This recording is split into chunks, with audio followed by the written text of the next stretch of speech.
Hello, Chris here from On the Side Productions. This is a short informational video on how to follow along on your mobile device or a desktop computer when we host a YouTube premiere to show one of our new videos. It's super simple.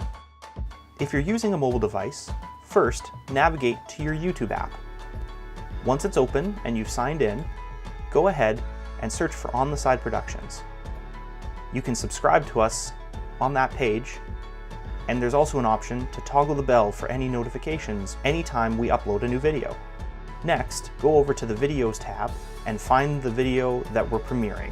Select that video, and you can also set an additional reminder so that the app will notify you before the video starts. That way, you're in your seat and ready to go when the premiere starts.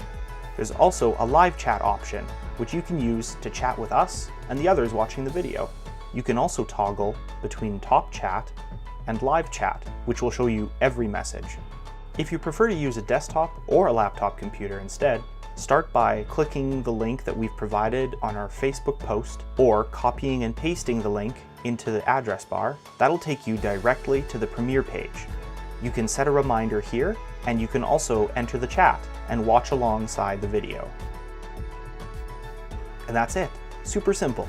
So sign in, hit that notification bell, and we'll see you at the premiere.